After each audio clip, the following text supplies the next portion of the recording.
امام بیهقی رحمه الله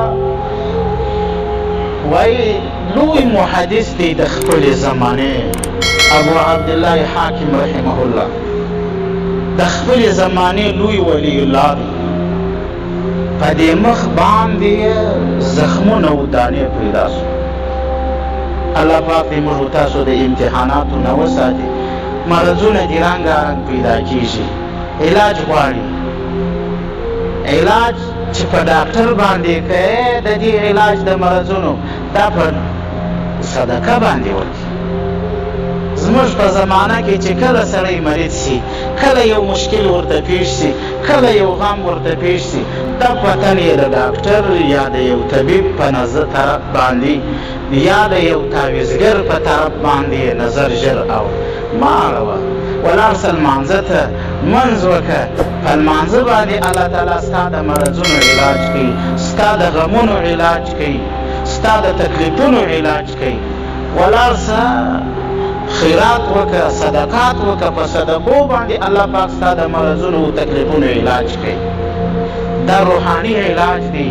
په دې باندې باید موږ تاسو علاجونه وکړو تکلیفونه په دې باندې ګرځي فتنې په دې باندې ګرځي مرضونه په دې باندې ګرځي مشکلات په دې باندې الله پاک حل کوي ابو عبدالله حاکم چې په مخ باندې دانې پیدا شوې زخمونه جوړ شو یو کال دانې په مخ باندې سوچونه به وهل خود به د وخت طبيبانو او ډاکټرانو ته ورغلي دوا به هم کوي خود جوړېده نه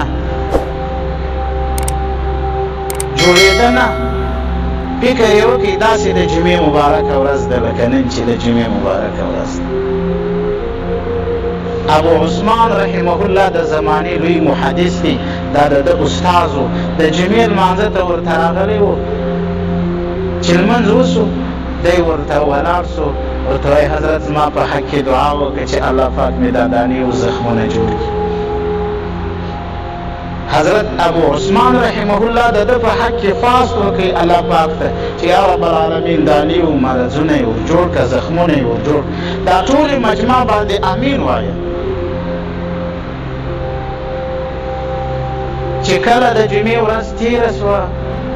دې د جمعې د لمانځه مجمع ته یوه سپین سرې بوډۍ هم راغلې وه قانون همداري چې الله جل جلاله په تور سرو او سپین سرو کې هم عجیبه زنانې پیدا کړي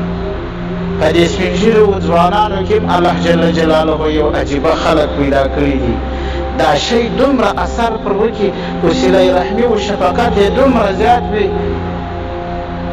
چې اریان یې چې څه اوس وکړمه څه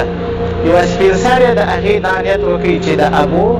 عبدالله حاکم رحمه الله د دې لپاره به زه نن شپه الله پاک ته زارۍ کوم چې الله پاک یې مخ ور جوړ کړي دا دانې او زخمونه یې الله جل جلاله جوړ کړي ماخستان چې لمونځ وکړي الله پاک دې زارۍ شروع کړي یا رب العالمین دا د زمانې ښه عالم دی دا ښه محدث دی دا د زمانې ښه سړی دی د دې د مخ دانې او زخمونه ور جوړ کړي په اخلاص او په مینه باندې دعا ورته وکړه چې بیده سوه سردار دو جهان حضرت رسول الله صلی الله علیه و وسلم دا سپین سرې په خوب کې ویني د زمانې عجیبه خلک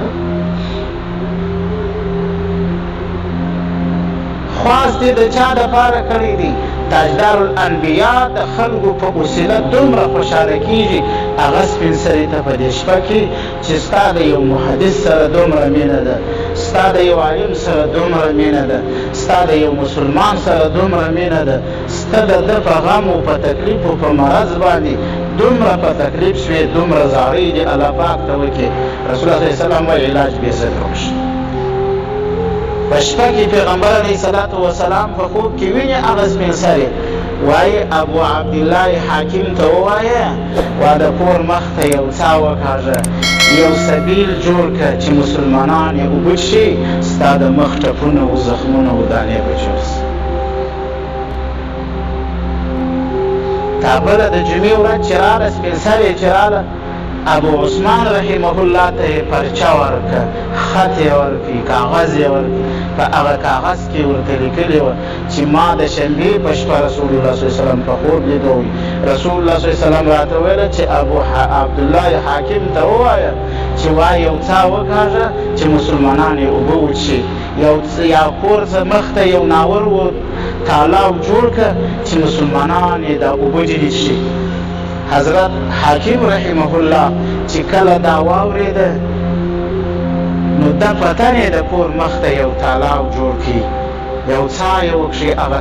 تازه اوبه به دې تالاو ته ورلېدلې، مسلمانانو به څښلې. امام بیهقي رحمه الله وایي په منځ کې د یوې اوتې ټوله زخمونه جوړ شو، ټولې دانې ورکې شوې. مسلمانانو ته اوبه ورکول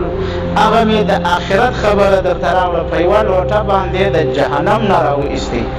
دا مې د دنیا خبر درته راوړه چې په د مخ زخمونه په اوبه ورکولو باندې د مسلمانانو سره صدقه کول دا د مخ دانې ورکوي، د مخ زخمونه جوړوي. الله رب العزت په دې باندې ورکړه باندې الله تبارک وتعالی د دنیا څخه آفتونه و فتنې ورکوي. سړی په اخلاص باندې کار وکړي.